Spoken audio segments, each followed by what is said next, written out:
him. Imagine, friends, losing heaven for sin. Friends, we must be determined in our mind, even if I fall, Lord, you know what? I'm getting back up. Lord, even if it means I must fast 4 days in a week, I'm going to do it. Jesus said some demons are not coming out. You know why they're not coming out? He says, unless by fasting and prayer. Yes.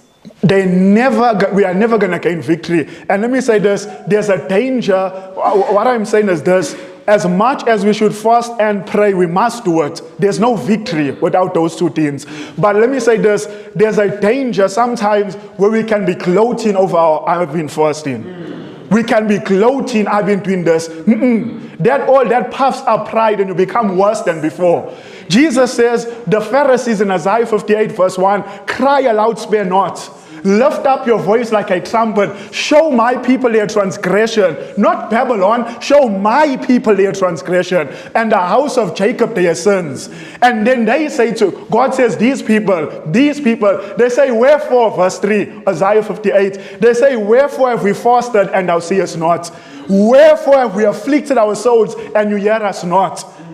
You know what they were fasting for? To show off their righteousness. Fasting for gloating only puffs up pride in the heart.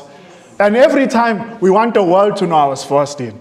We want the world to know I'm righteous. All you are doing is inculcating pride in your heart.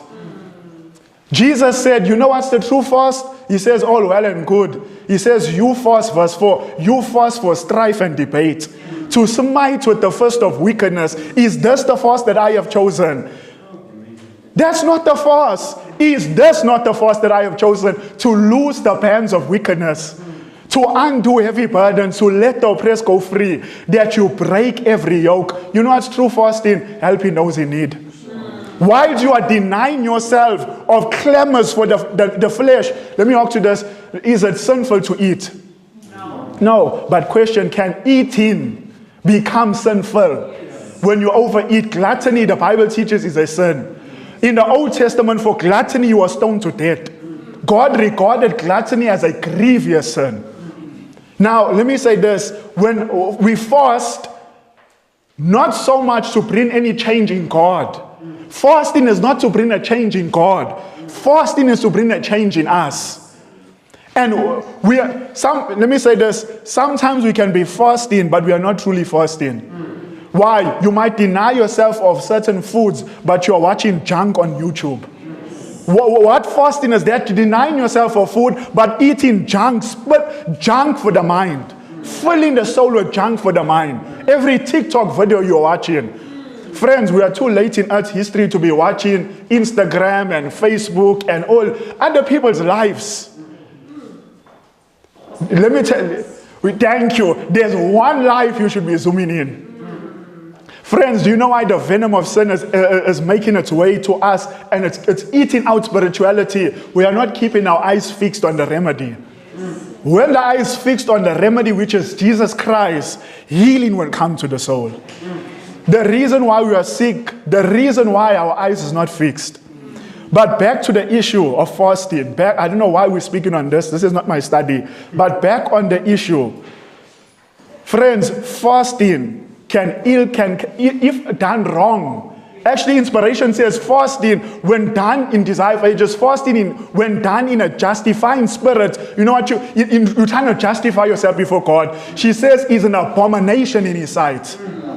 You're actually doing more harm. Friends, the Pharisee prayed, Father, I thank thee I'm not like these wretched sinners. Why? These people don't fast.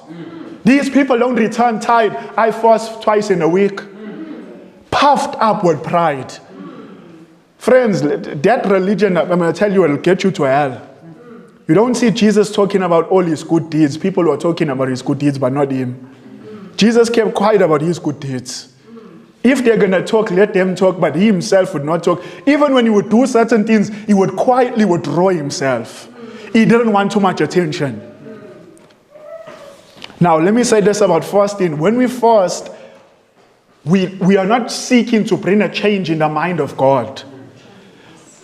Some people think, this is among especially young people, that if I don't know if they do it, maybe they don't do it, But maybe it can be, I'll leave that out. But it can be amongst any person. I know what God says in His Word concerning on this issue. But maybe if I fast and pray, God will change His mind.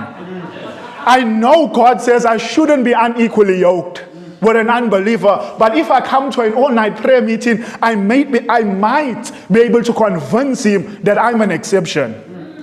Or that might be not on that, it might be on some other subject. God don't want us to have it. Maybe you know I shouldn't be wearing that, but maybe if I pray enough, God will understand. Or maybe if God does not understand, friends. God does not understand. You know what? We have turned God into a genie. That God, whatever I want, God all He is when I pray. God is nothing but a genie. That means, Lord, that's what I want. You know what's a genie? Now, we don't believe in genies, it's in foolishness. But we've watched things about genies, which is foolishness, shouldn't watch now. But a genie, you rub that what's the thing called, like a lamp. You rub that lamp, and then some ghost comes out.